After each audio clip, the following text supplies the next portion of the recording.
हिमाचल प्रदेश के हमीरपुर से लोकसभा सांसद और पूर्व केंद्रीय मंत्री अनुराग ठाकुर सोनीपत पहुंचे, जहां उन्होंने बीजेपी कार्यालय में पार्टी कार्यकर्ताओं से मुलाकात की। इस दौरान उन्होंने मीडिया से बातचीत करते हुए हरियाणा की जनता का आभार जताया और कहा कि हरियाणा के लोगों ने तीसरी बार बीजेपी सरकार बनाने का काम किया है, जिसके चलते हरियाणा में अब दोगुनी रफ्तार से विकास हो रहा है। इसके साथ ही उन्होंने कांग्रेस के उन सवालों पर भी पलटवार किया जिनमें उन्होंने केंद्र से हरियाणा सरकार चलाने का आरोप लगाया था।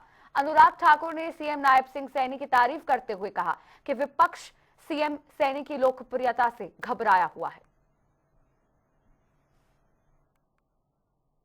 हरियाणा की जनता का सबसे पहले आभार प्रकट करता हूं, जिन्होंने तीसरी बार भारतीय जनता पार्टी की सरकार बनाई है। ये डबल इंजन की सरकार हरियाणा के विकास में बड़ी कारगर सिद्ध हुई। 2014 के बाद अगर हरियाणा के किसी क्षेत्र में जाओ तो ऐसा लगता है कि विकास नई ऊंचाइयां छुआ है, और कहीं पर भी जाओ।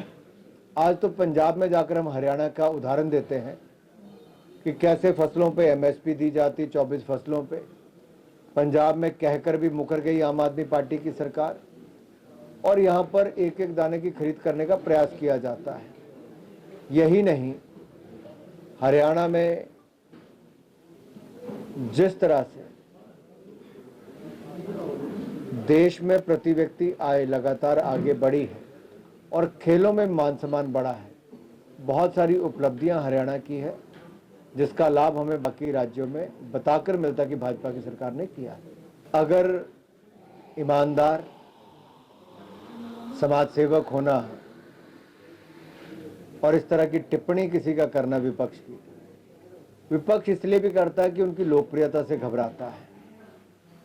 उनको लगता है कैसे एक ओबीसी समाज से, एक सामान्य परिवार से व्यक्ति आकर हरियाणा का मुख्यमंत्री कैसे बन गया, और विपक्ष तो कभी गरीब को आगे बढ़ता देखता ही नहीं है। कांग्रेस की सोच ही रही कि परिवारवाद को बढ़ावा देना है, एक परिवार के साथ वहां पे टिके हुए हैं। लेकिन भारतीय जनता पार्टी ने पहले मनोहर लाल जी हो या अब नायब सैनी जी हो, जो जमीनी कार्यकर्ता उनको आगे बढ़ने का अवसर दिया है।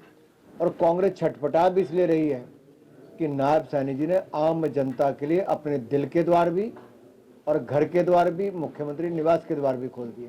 सर, पश्चिम बंगाल में चुनाव होने हैं, उससे पहले प्रवर्तन निदेशालय और ममता के बीच में ठन गई है।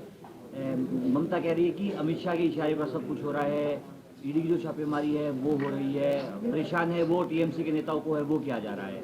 ममता बनर्जी जी की घबराहट, बौखलाहट और छपछपटाहट ये क्या दिखाती है कि हड़बड़ाहट में जो ईडी की रेड में खुद ममता जी पहुंच गई, दस्तावेज छीन लिए, पेन ड्राइव ले ली।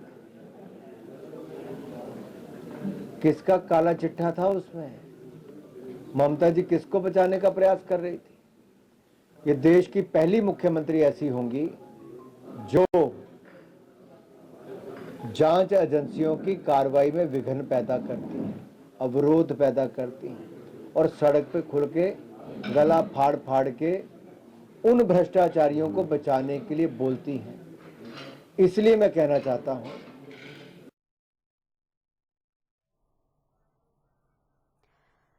तो आपको बता दें कि सांसद अनुराग ठाकुर ने हरियाणा पहुंचकर बीजेपी कार्यकर्ताओं से मुलाकात की और अनुराग ठाकुर ने इस दौरान हरियाणा की जनता का आभार जताया और कहा कि तीसरी बार भारतीय जनता पार्टी की सरकार हरियाणा में बनी है, इसके लिए जनता का वो आभार व्यक्त करते हैं।